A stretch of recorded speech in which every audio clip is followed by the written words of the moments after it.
I'd like to introduce our keynote speaker, Ambassador Manuel Rocha, beg your pardon. He's going to talk to us about the new inter-American reality. Please join me in welcoming the ambassador to the podium. Thank you very much.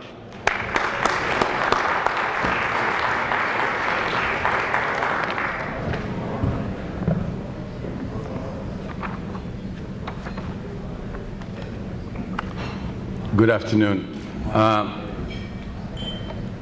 want to thank, in particular, also Mike Corselli for the same reasons that some of you have thanked him. I got to know him a few months ago, and he stayed after me insistently, and I'm here because of his insistence and his charm. Let me tell you a little bit about my background, because as all of you know from your own personal experiences, what you have done in your life or with your life colors how you view the world.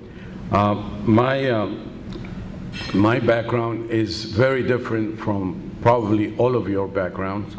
I grew up in New York City, ended up spending most of my time in New England between boarding school, Yale and Harvard, and then I wanted to be a professor, and I went to Georgetown to get my PhD, and decided that after teaching one semester that wasn't in for me, and I ended up taking the Foreign Service exam and joined the Foreign Service and was in the US government for 25 years. Those 25 years I spent 7 years working Mexico, 4 years working Central America, 6 years working the Caribbean, twice the Dominican Republic, also represented the United States and Cuba. I ran our embassy in Argentina and our embassy in Bolivia, which was my last post as US ambassador. I was also in charge of national security for Latin America under President Clinton before I went on to Cuba. So I know the region in a way most of my colleagues that are still in the Foreign Service really don't. And I know the region even more so because 9 years ago when I left the Foreign Service, I settled in Miami, and I have been traveling to absolutely every single country of the region for the last 9 years, almost a whole decade. So I tell you all of that so you understand where I'm coming from, what experiences have colored what I'm about to share with you. My presentation, I'm going to divide in three parts. In order to understand any reality, you need to know some history. Where are we coming from in regards to the region? Secondly, you have to understand where we are today, so you have to understand the present. And finally, which is very important, and it has a lot to do with what you have been working on, certainly what I listened to this morning from the various speakers, where are we heading? Where is the region going? What are the trends that you need to take into consideration? Let me start with the first part, some background. In 1994, I was in the White House under President Clinton, and he had just managed, or we have managed, because it was a teamwork, to get NAFTA, the North American Free Trade Accord, approved, ratified in Congress after President Bush had negotiated the accord with Salinas. President Clinton had to get it passed in Congress. We were feeling very good, and we explained to the President what had gone, that a region that in 1976 was governed by military governments or dictatorships, 80% of which, that violated the human rights of their citizens, had come all the way to adopt the Washington Consensus, had come all the way to adopt democracy, and had come all the way to adopt human rights, the respect for human rights. And President Clinton, after listening to our analysis of the region, said, you know, that merits a celebration. And just as you are here, he also chose Miami. He decided to have a party, and he called it the Summit of the Americas. And he invited every single president except Fidel Castro to come here to Miami in December of 1994. After the first 2 days of deliberating with all the presidents, the President Clinton said, we now know where we were and we now know where we are today in December of 1994. He said, where do we want to go? And he said, you know, President Bush, in his last speech on the region said, what we want to do is build a free trade area of the Americas from Alaska to Patagonia. And he said, what do you guys think about this, my fellow presidents? And for 8 hours it was debated, and afterwards everyone agreed that that was a great idea. In the closing words of President Clinton in December of 1994, President Clinton said, all here have agreed that we're going to create a free trade area of the Americas by January 1st, 2005. In December of 1994, we were heading towards one America, from Canada all the way to Argentina. We were heading towards a Western Hemisphere version of the integration process that had gone on in Europe. We were heading towards over 800 million people from Canada to Argentina, living in democracy, with governments that respected human rights, and with governments that, with certain variations, all accepted that the best way to get people out of poverty and to bring prosperity to the entire region was through the promotion of a more efficient market economy, the Washington Consensus. And fourth, all these governments committed to integrating the region through a free trade accord that would finalize itself on January 1st, 2005. We were heading towards the FTAA. On the way, for those of you that read Greek writers, you know, on the way to the Senate, certain things happened. On the way to the FTAA, in August of 2003, Brazil, in Cancun, in a ministerial meeting, raised an issue that basically put a stop to this effort. And you have to understand Brazil. What Brazil did in the words of Celso Amorim, the foreign minister who was also in charge of trade for President Lula, he raised the issue of agricultural subsidies. He basically, speaking for the Mercosur countries, he said, Brazil will continue to cooperate in the FTAA process and negotiations if the United States puts in the negotiations the agricultural subsidies. Obviously, for any president of the United States, this is a very difficult issue. Bob Selig, who is now the president of the World Bank, answered Brazil.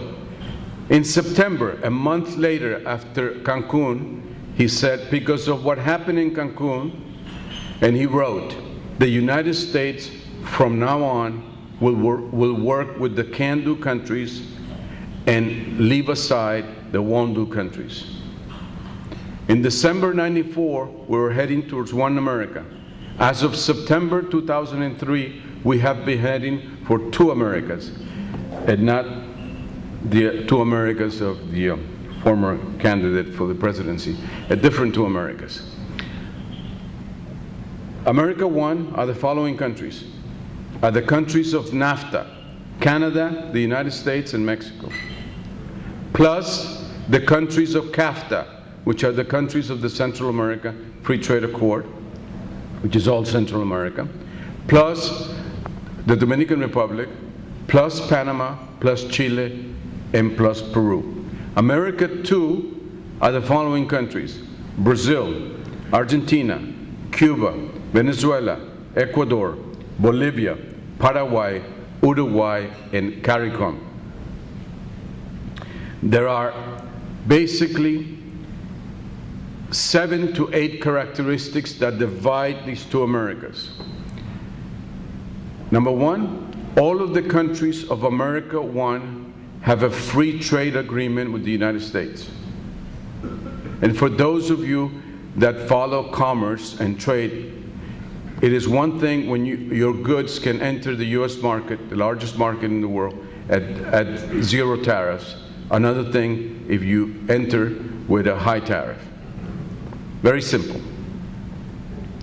Mexico has about 80 to 90% of its exports go to the United States. It has NAFTA. Brazil has no free trade agreement with the United States. Less than 11% of the exports of Brazil come to the United States. Two very different realities. Second characteristic, the countries of America 1, most of the countries, not all, but most of the countries of America 1 have a significant population presence inside US territory. In case you haven't noticed, there is a significant number of Mexicans inside the United States. A significant number of Central Americans inside the United States. A significant number of Colombians inside the United States. A significant number of Dominicans inside the United States. On the other hand, there are a insignificant number of Argentines, Uruguayans, Bolivians, Brazilians, Venezuelans.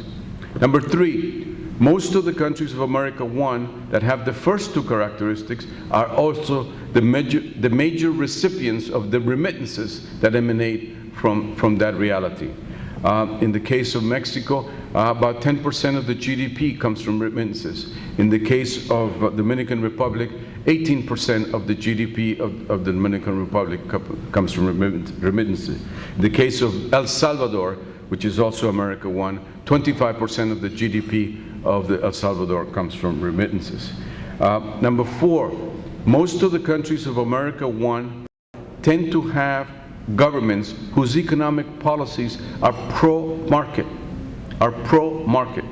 whereas the government of Felipe Calderón in Mexico, the government of Juan Manuel Santos in Colombia, the government of Sebastián Piñera in Chile.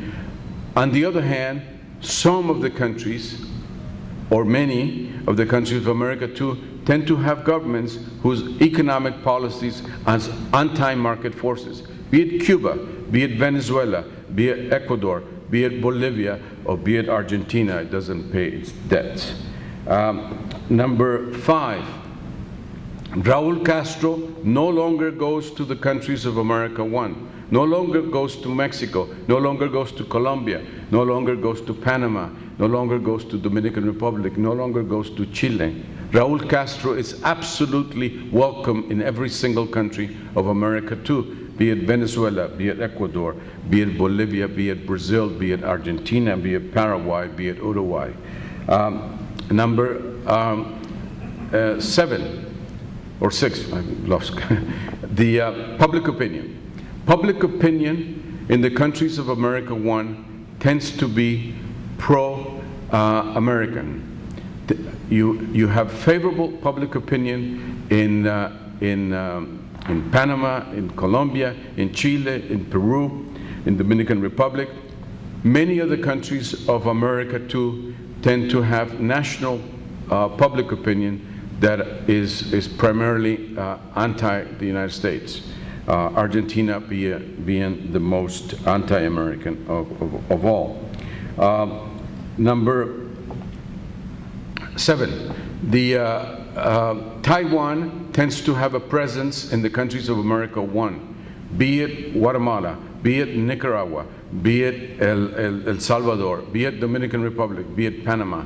On the other hand, China tends to have a presence either as a major trading partner or as a major investor in the countries of America too, be it Brazil, be it Argentina, be it Venezuela, be it Cuba. And finally, and look who's talking to you, the ambassador of the United States, the US Embassy in the countries of America 1 plays a protagonistic role. The US Ambassador in the US Embassy in the countries of America 2 plays an insignificant tertiary, secondary role. If you were to ask anybody in Mexico City, a passerby in Reforma, the major avenue, who is the U.S. ambassador, most likely you would get an immediate answer. It's Tony Wayne, the U.S. ambassador. If you go to the same crowd in Sao Paulo and you ask who is the U.S. ambassador, most likely the Brazilians would look at you kind of stupefied, kind of, I don't know, and what does it matter? America one, America two.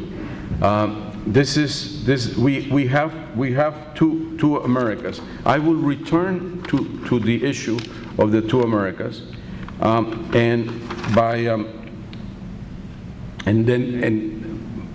when I go into something that's very important, what's happened to the United States in relation to the region.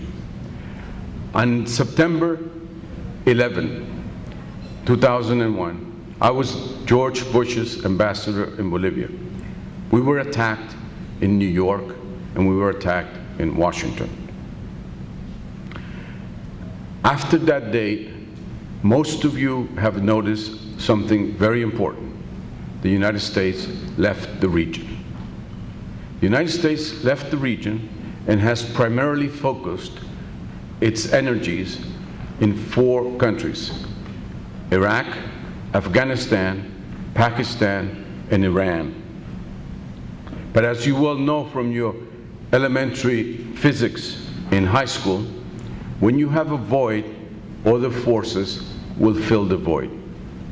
In the case of Latin America, as the United States left the region in this past decade to carry on the Great War on Terror and to address the fact that a guy named Osama bin Laden and an organization named Al-Qaeda had attacked the homeland, as the United States left that void, 3 things have happened in this past decade.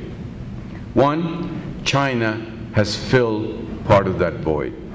China has entered Latin America and in primarily South America, and China is here to stay and grow even more.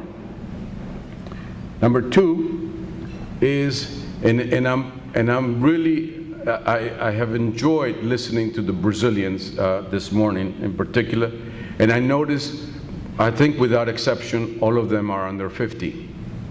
Because all of the Brazilians that I used to meet with during my foreign service career would always remind me that Brazil was not Latin America, was not part of Latin America.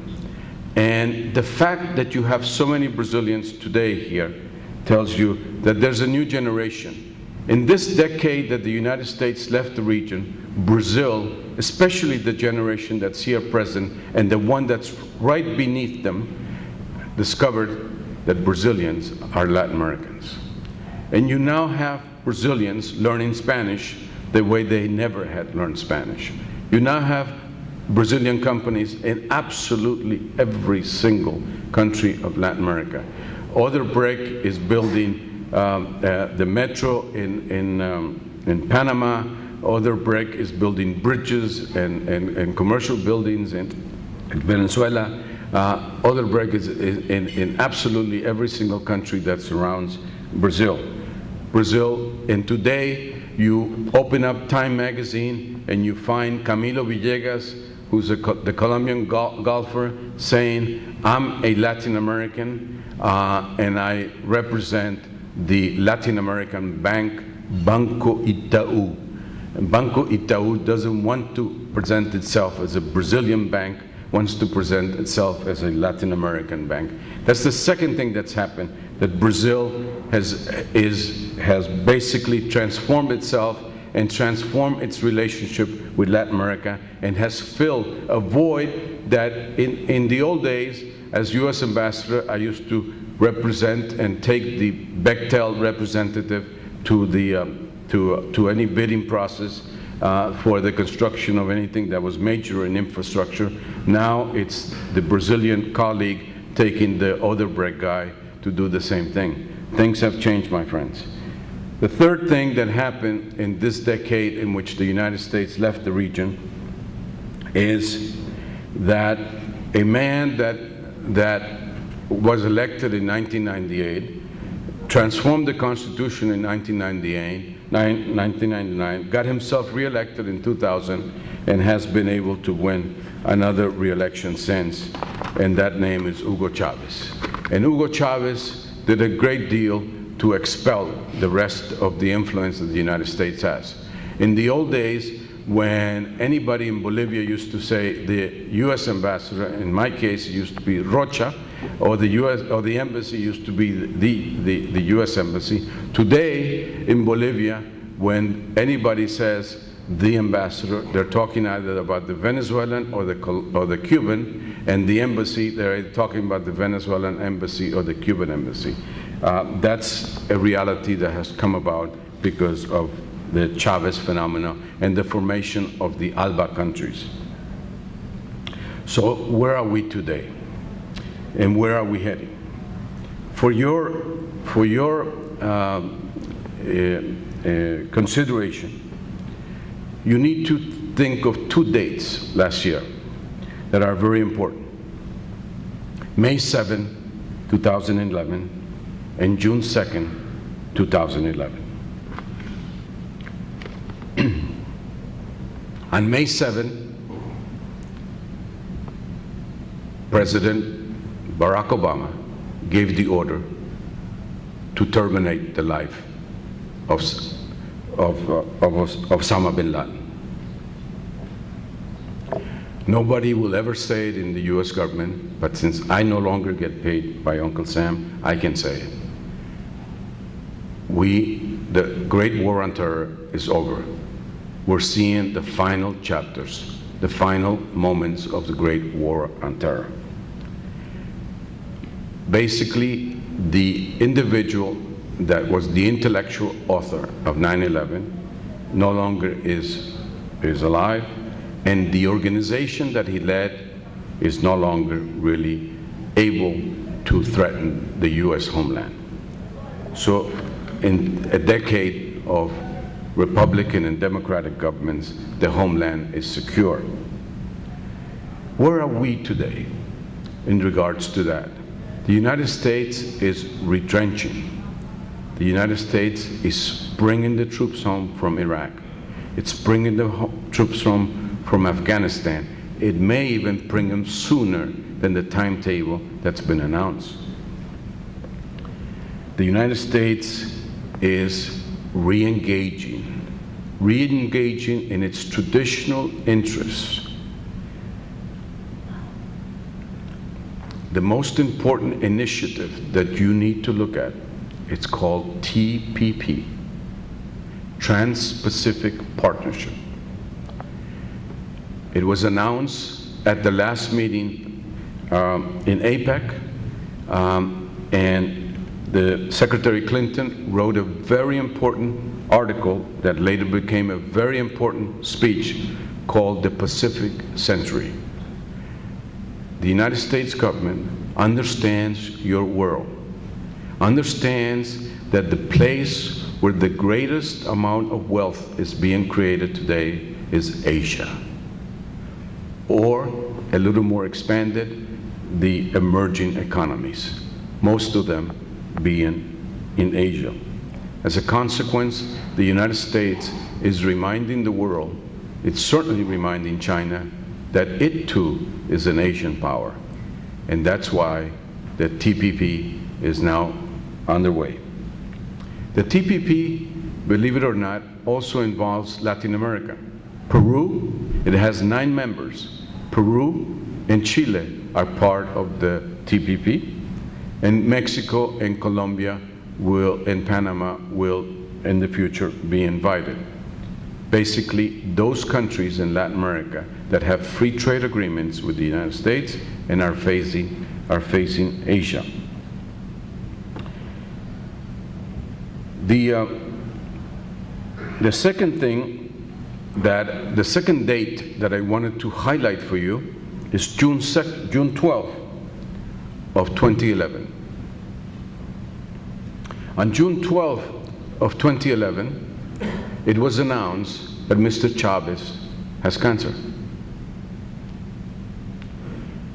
When he came on board, everyone adjusted to the fact that maybe we had a second Castro in the making, a guy that would be running the country's affairs until the last day of his life, just as Fidel and the Castro brothers have been doing in Cuba. It looked like Hugo Chavez was going to get away with it in Venezuela as well. Well, on June 12th, it was announced that he's mortal and that he is very sick. And as you've been following, Mr. Chavez is indeed very sick. He has not been able to get rid of his cancer. If you look ahead of the region, you will see the following. First, the United States is going to re-engage not only in Asia, but primarily in the countries of America One. And it is going to try its darnest, because it must, to have a special relationship with Brazil. At the same time, I want to forecast for you the region in a decade. In political terms, and let me start with economic. In economic terms, the decade 2010 to 2020 is going to be the best decade Latin America has ever had. It's going to be better than 2000 to 2010. It's going to be better than 1990 to 2000, and certainly better than 1980 to 1990. Why do I say that? Because as many of the people who spoke this morning noted in their own way, and know because of their economics background, the region is economically on a sound footing. First of all, they did not get, their banking systems did not get into the derivatives markets the way our banking system did, and therefore they were not affected, for the most part, by what happened here in 2007, 2008, 2009. They were also able to amass reserves to strengthen their position and to have something in case things began to go in a different way, negatively. Also, something very important has happened in the last 10 to 20 years, and some of you talked about it in the last session, which is, in your world is very widely recognized. Sometimes it's not so outside your world, which is basically we have a new middle class in the world's economy. And that new middle class is coming from the emerging economies. Coming from the emerging economies. Not from the West, not from Europe, not from Japan, and not from the United States. And that middle class is over 770 new million members of the world's middle class. That includes China, India, South Africa, Indonesia, Vietnam, Mexico, Colombia, etc. You know it so well. That middle class and the new members that are going to join it in the coming years need three things primarily. As they become low middle class urban consumers, they need more energy, more food, and more mineral resources, because they're going to become consumers.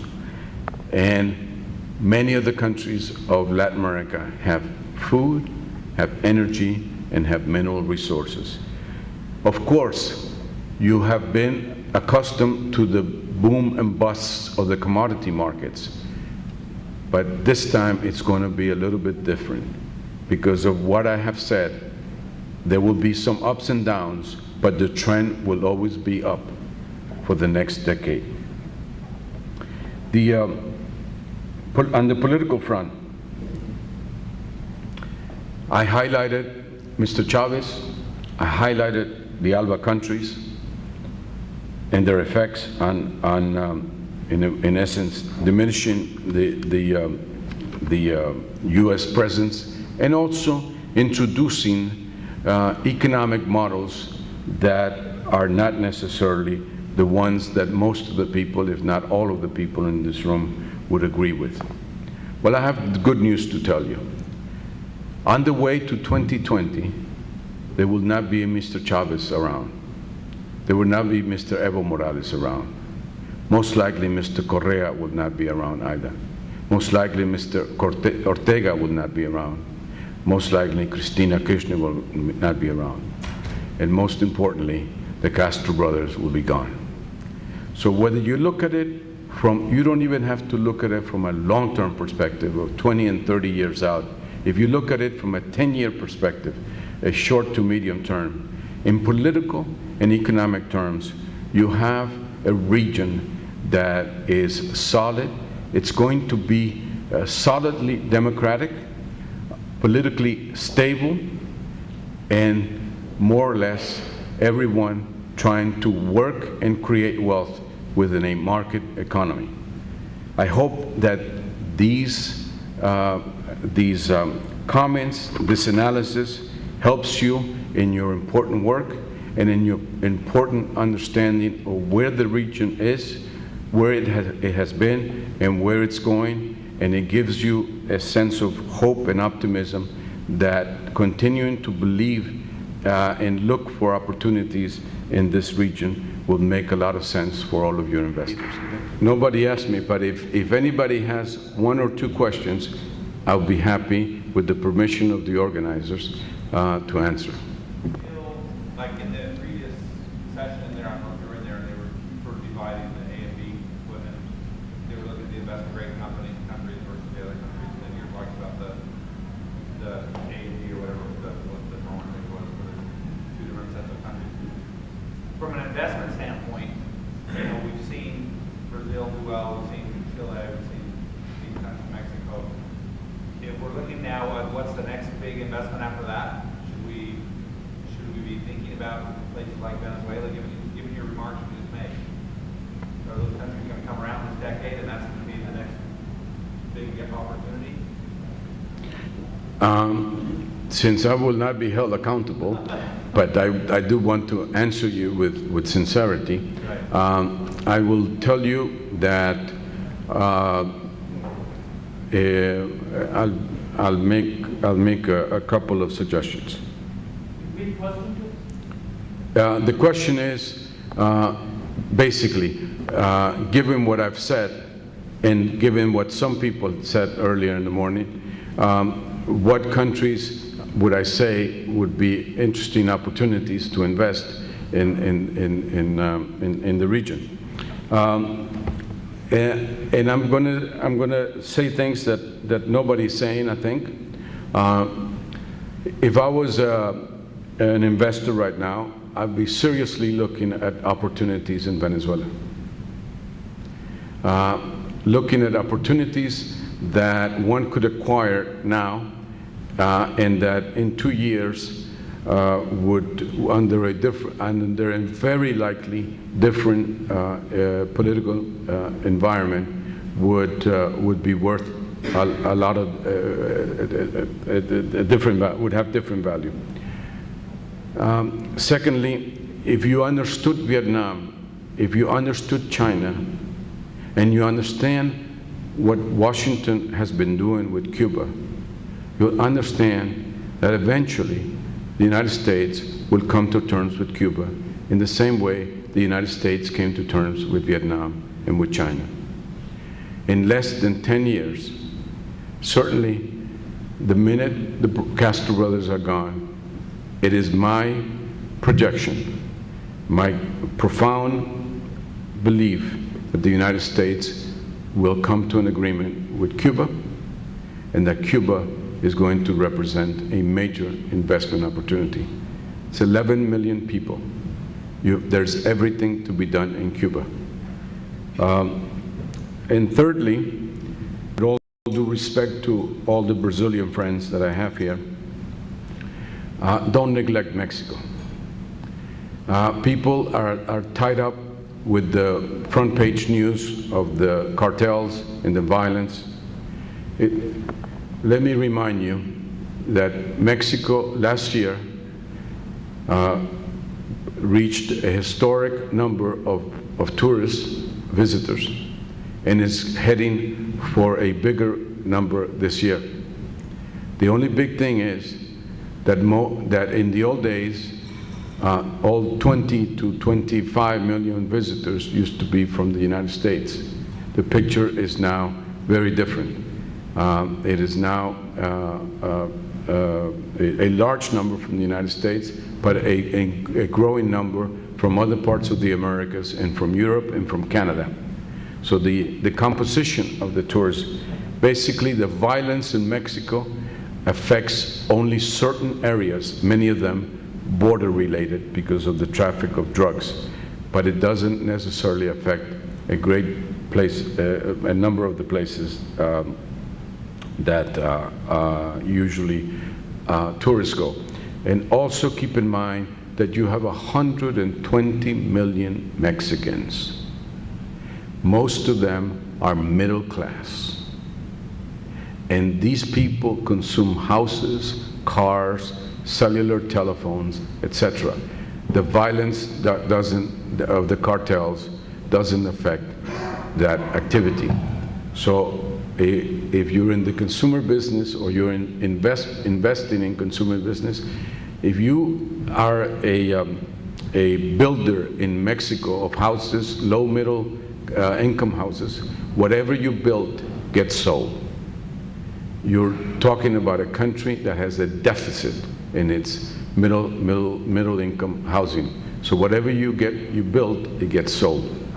So don't take your eye off Mexico. 20 years ago, some of you are too young to remember, but 20 years ago, they used to say Colombia was a narco state and was a failed state.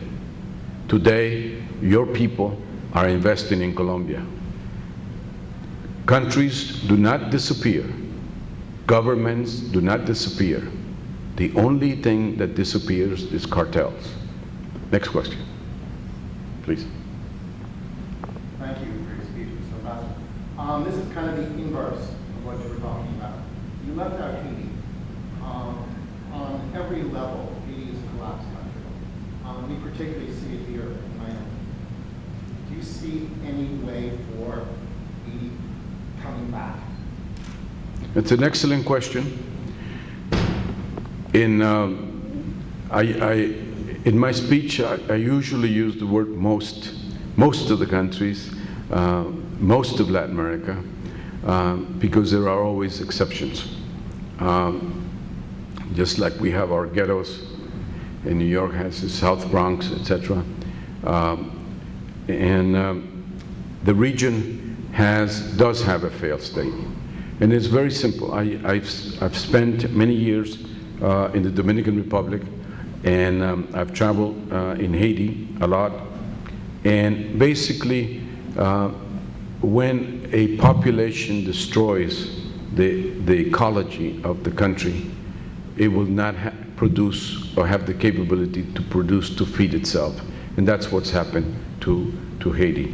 Haiti really, and I hate to make such a comment as I'm about to make, but Haiti has no future the way the rest of Latin America has a future.